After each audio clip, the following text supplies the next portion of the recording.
À l'approche du baccalauréat, l'honorable député M. Thierno Alassane Sall, en collaboration avec des professeurs de Thiès, offre gratuitement des cours de renforcement dans toutes les matières du baccalauréat. Une belle opportunité pour les candidats de mieux se préparer, de renforcer leurs connaissances, de gagner en confiance et d'augmenter leurs chances de réussite. Mesdames et messieurs les journalistes, alors que nous entamons la deuxième semaine des cours gratuits de renforcement pour le baccalauréat 2026, il est important de rappeler que cette initiative ne révèle ni de l'improvisation ni de l'opportunisme.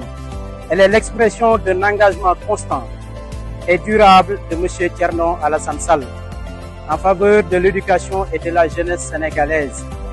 Depuis 2016, année après année, sans interruption, ce programme accompagne des milliers d'élèves dans leur préparation au baccalauréat. 10 années d'engagement au service du savoir, du mérite et de l'égalité des chances. Dans un contexte où de nombreuses familles peinent à supporter les coûts liés à l'accompagnement scolaire de leurs enfants, cette initiative apporte une réponse concrète à une préoccupation réelle des populations.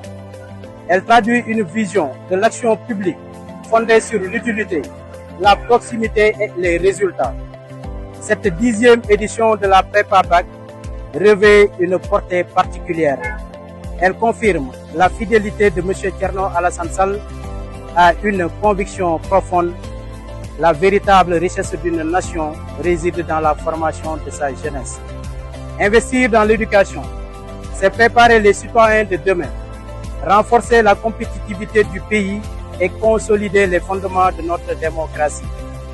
Les centaines d'élèves qui suivent aujourd'hui ces cours gratuits sont la preuve vivante que la politique peut être un instrument au service du progrès collectif. Lorsqu'elle est guidée par la compétence, le sens des responsabilités et l'intérêt général. À travers cette initiative qui dure depuis 10 ans, M. Thierno Alassane Sall démontre qu'il est possible d'agir concrètement pour les Sénégalais, loin des effets d'annonce et des promesses sans lendemain. Nous adressons nos remerciements aux enseignants, aux bénévoles, aux parents d'élèves, ainsi qu'à tous ceux qui contribuent à la réussite de ce programme. De 2016 à 2026, 10 ans d'engagement pour l'éducation, 10 ans d'investissement dans la jeunesse, 10 ans d'action concrète au service du Sénégal. Je vous tey nag dañoo ñëwoon fii ci salle de champ bi fii nga xam ni monsieur Thierno Alassane Sall honorable député depuis 2016 dafiy may ay cours de renforcement pour les candidats au baccalauréat.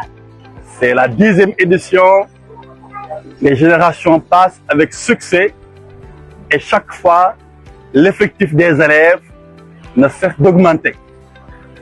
Assez souvent, il nous arrive même d'aller chercher des chaises, chercher et chercher encore, et malgré tous nos efforts, on ne parvient pas à les mettre tous assis.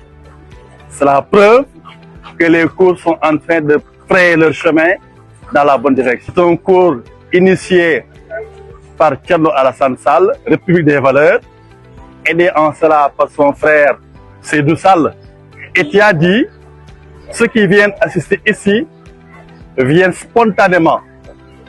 Ce sont des cours qui ne sont pas organisés pour des élèves du parti, mais c'est pour les élèves de façon générale. Et c'est ça la vraie politique. La politique, l'art de bien gérer les affaires de la cité. La politique, c'est l'art de s'occuper de l'avenir de la cité. Et nous pensons que le meilleur moyen, c'est de former la jeunesse. Malheureusement, cette année, comme les années passées, on a perdu au moins 2 mois de grève. Donc en 6 mois, on a vu que tout le programme est essentiel, mais il y a des priorités.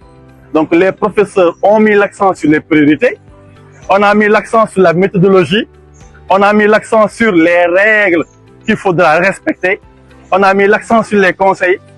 Et comme si cela ne suffisait pas, des hommes de valeur comme Thierno Alassane et d'autres certainement ont suppléé le travail des professeurs. Ils nous ont renforcés. Ce qu'on ne peut pas faire, faute de temps, faute de moyens, dans les lycées, nous les faisons de manière décentralisée dans des salles comme la salle Auchan. La salle, elle est pleine. En ce moment-là, un ancien élève devenu collègue, M. Bamba Niass, est en train de faire un excellent cours sur la guerre froide, sur des cours en histoire et en géographie. C'est la même chose que nous avons fait en philosophie, en français, en littérature, en anglais et dans toutes les matières. Les cours que nous organisons, on les appelle synthèse. Synthèse pour ne pas dire révision.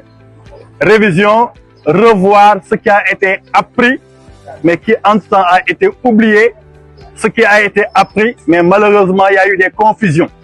Donc nous les regroupons pour revenir sur ce qu'ils ont déjà vu. C'est pour éclairer, c'est pour renforcer, c'est pour faire en sorte que les confusions disparaissent. Voilà à peu près l'essentiel que nous sommes en train de faire ici avec les élèves. Quelqu'un qui suit constamment les cours de renforcement à Auchan, celui-là, normalement, théoriquement, logiquement, rien ne peut l'empêcher d'avoir son bac. Nekkuma ak Thierno, nekkuma ak kenn, mais boo gisee sa moromu julit, sa mbokkum citoyen def lu baax, waxuloo ko, nekk ko nit ku baax. Boo duggee ci salle bi, doomam nekk fi, doomu mbokkam nekk fi, doomu frèram nekk fi.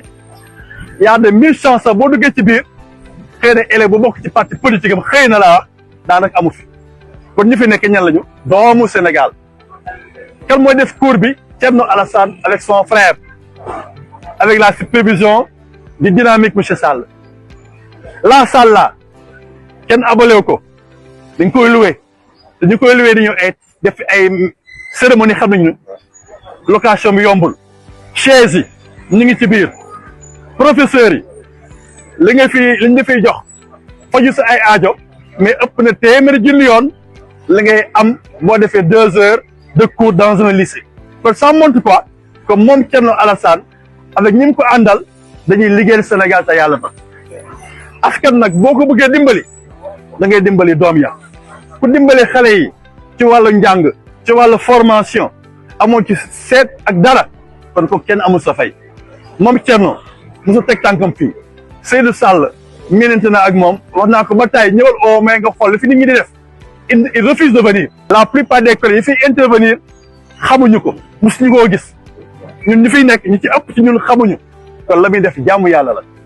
Li ñuy def ren nag ñu ngi ko doon tàmbali chambre de commerce su boobaa professeur ba ñuy ñëw def seen cours boo ñibbi mu yëkkati 25000 jox la gën jaa néew 25000 alors que dans les structures privées maximum c'est 2500 kon c'est multiplié par 10 25000 louer la salle. Des fois ma ne léegi sax ba mu nekk un cours dafa leen ma benn panel ma woo ay professeurs maag baabu et les autres on fait des panels mu jël fukki junni baalu ko ëpp yónnee la te la ma lay teraanga kenn du ko nëbb man mii di wax ak yow soxlawu ma benn seen dërëm mais dañ may yónnee xaalis di ma yónnee xaalis ba mu ci sax damay am kersa te xam naa ni ma ko defaree ni ko defal ñeneen wax sa mbaaxu morom wàññiwul dara. Élèves yi nag moom gis nañ ci seen bopp ndax fukki at nga koy def at bu ñëw romb ma ci des élèves di gën a bëri léegi dañu fi ñëw 9 heures du matin toog fi ba 19 heures. Finalement, il y a même une relation familiale qui se noue au niveau de cette structure-là. Professeur ñi ngi leen di jàngal léegi la nga ñëw fii nga jàng dara nga dem composition wala nga dem devoir la nga jàng fii mu méngoo lañ lay jox ko lii mu la cay génne ñii di ñu filmer kenn nga ne jaar na fii ba ma gis dafa ñëw song si mu nuyu si ma ndax xam na ni ba mu jaaree fii am na lu mu fi jëlee te la mu fi jëlee bokk ci li ko may baccalauréat kon daal fii tawfiix rek moo fi am. Premier jour bañ ñëwee comme genre bu amuloon importance ñun duñ fi ñëwaat waaw ndax élève bu desee 1 mois si bac bi lépp lu ko amuloon importance jàpp naa ni du fi ñëw day moo tax nag ñu continuer di ñëw loolu te vraiment gis nañ fi avantage gis nañ fi lépp kay ndax waa matière yëpp kay la ñuy kii lañuy suivre te permettre na ñu comprendre woon classe ñu comprendre waa fii tamit te li ma si gën a neex mooy que prof yi ñoom dañuy motiver chaque jour ndax ñoom ñoo ñu wax comme genre ñun ñu gëm suñu bopp waaye ñu am yaakaar ba pare yàlla jàppale ñu ak ñu jàng et tout ba pare dañuy wax comme li ñu interdit yoonu yëpp à chaque fois daal ñoom ñoo ñu jox motivation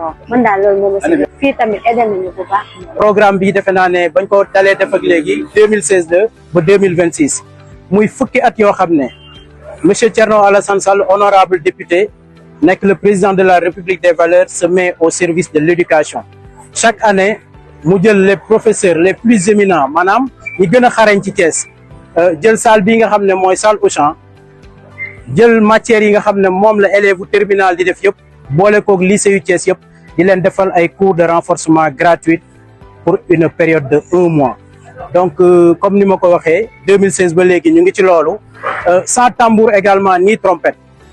Thierno Alassane Sall sa vision politique wala gis-gisam ci éducation mooy dafa gëm ni tey boo formé say ndaw dina la permettre dëkk bi nga nekk suba mu doon dëkk boo xam ne dañ koy naw ci wàllu xam-xam parce que ku préparer ay ndawam defe naa ne kooku mu ngi préparer développement am mu ngi préparer démocratie am waaye mu ngi préparer réewam ci philosophie boobu wala ci programme boobu la ñuy def at mu jot ñu taxawal li nga xam ne mooy prépa bac pour éventuellement permettre jeunes yi vraiment ñu am le meilleur encadrement pour que yàlla dimbali leen ci bac bi ñu mën a am seen bac ci jàmm ak salaam.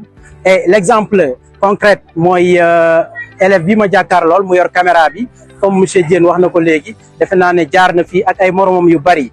Il nous est arrivé ñuy dox ci biir dëkk bi ba dajeek nit vraiment mu jóg def ak ñun teraanga ne ñu man dama leen xàmme parce que prépa bac laa jaaroon. Donc loolu mooy gis-gisu président Thierno Alassane Sall ci politique waaye ci éducation également ci programme am bi nga xam ne moom ak ñi mu bokkal République des valeurs ci loolu la ñuy dox.